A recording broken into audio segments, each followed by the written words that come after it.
तभी एपिसोड 5 की स्टार्टिंग में हम वही पुराना सीन देखते हैं जहां हान फाई के पास घोस्ट आर्मी पहुंच चुकी होती है और हान फाई वहां एक आदमी को देखता है जिसके चारों तरफ से ब्लैक कलर का ऑरा निकल रहा होता है। यहाँ पे हान फाई जो लाइट पकड़ा होता है उसमें आग लग जाती है और वो उस लाइट को वहीं फेंक देता है और तभी उसके कान के बाजू से एक तीर निकलते आता है और वो जाके एक खंबे में टकरा जाता है और हान फाई पूरी तरीके से डर जाता है और वो सामने देखता है कि उसके सामने पूरी की पूरी घोस्ट आर्मी खड़ी होती है और वो उसे मारने आए हुए होते हैं। तभी एक घोस्ट आके हान फाई के ऊपर तलवार चलाने लगता है और हान फाई उससे बचते हुए नीचे गिर जाता है। तभी दूसरा घोस्ट उसकी गर्दन काटने ही वाला होता है कि तभी अचानक से उस घोस्ट की तलवार को कोई चेन पकड़ लेती है और वो चेन उस तलवार को अपने तरफ खींचने लगती है। तो हमें नेक्स्ट सीन में जीनू दिखाई देती है जो कि इन सभी घोस्ट को मारने लगती है और जीनू बहुत ही अच्छे तरीके से इन सभी से फाइट कर रही होती है और अपने उस तलवार से सबको मार रही होती है जो कि एक चेन टाइप के आइटम से बनी हुई होती है। और तभी ये दोनों खड़े हो जाते हैं और हानफाई जीनू से बोलता है कि तुम मुझे बचाने आ गई, मुझे पता था तुम जरूर आओगी। तो जीनू बोलती है कि तुम्हें इस सिचुएशन में मजाक सोच रहा है, तुम इस सिचुएशन में मेरे साथ फ्लर्टिंग करने की कोशिश कर रहे हो जबकि हम इतने डेंजर में हैं। तो हानफाई बोलता है मैं इतना खुश इसलिए हूँ क्योंकि मुझे ये पता चल गया है कि मुझे कुछ लोग मरने नहीं देना चाहते। तभी हमें बहुत आइकॉनिक लेवल की फाइट दिखाई जाती है जहाँ पे जीनू हानफाई को बचाने की बहुत कोशिश करती है और वो एक चेन से एक घोस्ट के अंदर पूरा छेद कर देती है और उस चेन को वापस खींच लेती है और उसी के साथ वो घोस्ट कौवों में बदलकर वापस उड़ने लग जाता है और वहीं से वो सारी सेना गायब हो जाती है और घोस्ट आर्मी धीरे धीरे वहां से डिसअपियर होने लगती है। और तभी जीनू हानफाई को देखते हुए मुस्कुराती है और वो हानफाई की तरफ हाथ बढ़ाती है और उसे उठाने लगती है। हानफाई जीनी को एकदम गौर से देख रहा होता है कि आखिर कैसे इसके अंदर इतनी सारी स्किल्स हैं और वो मिस जीनू करके बोलने लगता है कि मिस जीनू आपने आखिर मेरी जान बचा ली, थैंक यू। और उसके बाद वो बोलता है कि आप इतनी ताकतवर हो गई यहाँ तक कि घोस्ट आर्मी तक आपसे डर गए, आप पर्पल लेडी की जगह कुछ और ही हो जो आपने अपने पास्ट के बारे में छुपा के रखा हुआ है। तो बोलती है मेरे पास्ट के बारे में जानना बहुत ही डेंजरस हो सकता है। उसके बाद हानफाई नोटिस करता है कि जब भी घोस्ट आर्मी अपेयर होती है तो वहां पर कौवे के पंख पड़े हुए होते हैं। और तभी हमें नेक्स्ट सीन में हानफाई दिखाया जाता है जो कि अपनी तलवार को वापस से उस बॉक्स से बाहर निकालने वाला होता है और देखते ही देखते उसके पास में जो लाइट रखी रहती है वो पूरी तरीके से बुझ जाती है। और तभी वहां पे जांग लियांग आ जाता है और बोलता है आप इतने डार्क अंधेरे में बैठकर क्या कर रहे हो। तो बोलता है मैं यहाँ पे एक रिपोर्ट देने आया हूँ आपको। तो हानफाई बोलता है क्या रिपोर्ट। तो बोलता है कि उन दोनों ब्रदर्स अंकल से मिलने के लिए अपॉइंटमेंट फिक्स हो गई। और तभी हमें वो दोनों अंकल का सीन दिखाया जाता है जहाँ वो लोग जेल के अंदर जा रहे होते हैं और वहाँ के सभी कैदी चिल्ला रहे होते हैं कि प्लीज लॉर्ड हमें यहाँ से निकाल दीजिए, मेरी यहाँ आने की कोई गलती नहीं, हमें बचा लीजिए। तभी वो दोनों ये सीन देख के डर जाते हैं और हानफाई से बोलने लगते हैं कि आखिर तुमने हमें यहाँ क्यों लेके आया है। तो बोलता है कि मैं अब नया रूल मेकर हूँ हान स्टेट का, तो मैं इसलिए आप लोगों को यहाँ लेके आ चुका हूँ और मैं यहाँ आप लोग से पूछताछ करने के लिए आया हुआ हूँ, तो आप लोगों को यहीं पर कुछ दिन तक रहना होगा। तभी हमें नेक्स्ट सीन दिखाया जाता है जहाँ पे जांग लियांग बोलता है कि आपको अपनी सेहत का ध्यान रखना चाहिए हानफाई।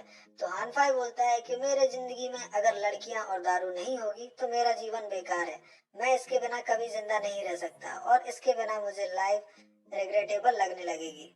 तभी हानफाई बोलता है कि जांग लियांग आखिर तुमने अपने मन में ऐसी कौन सी बात छुपा के रखी है। तो जांग लियांग बताता है कि कल लास्ट डेट है जजमेंट आने की और अगर लॉर्ड एनपिंग ने और लॉर्ड लॉन्ग ने अपनी बात नहीं मानी तो फिर कल क्या होगा, और अगर वो दोषी साबित नहीं हुए तो जो हमारा एम्परर है वो भी उनके रिलेटिव्स में आते हैं, तो वो हमारा हाल क्या कर सकता है। हो सकता है वो उन्हें बहुत कम पनिशमेंट दे पर हमें ज्यादा दे दे।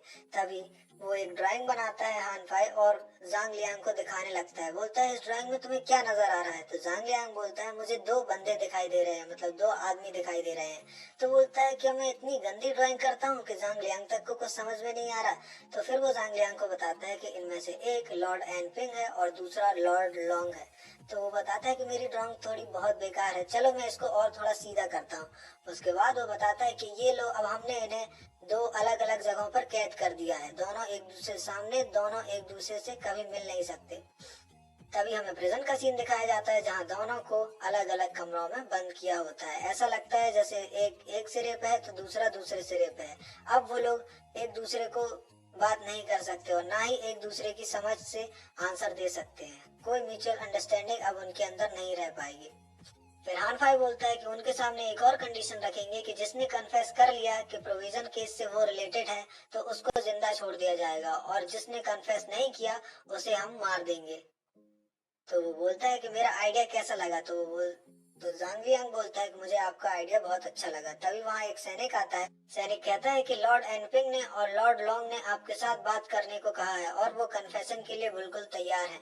तभी वो दोनों खुश होते हैं और जेल की तरफ जाने के लिए तैयार हो जाते हैं। वो लोग जैसे ही प्रिजन में पहुंचते हैं तो वहां पर सभी लोग उनकी तरफ भी चिल्ला रहे होते हैं कि हमें बाहर निकालो, और जैसे ही वो लोग लॉर्ड एनपिंग और लॉर्ड लॉन्ग के चैम्बर के सामने पहुंचते तो वहां पे वो लोग देखते कि वहां पे बहुत सारे क्रोज हैं जो कि उनकी तरफ उड़ के आ रहे होते हैं। ये सब देख के वो दोनों डर जाते हैं कि पक्का यहाँ पर कुछ ना कुछ गड़बड़ हुई है।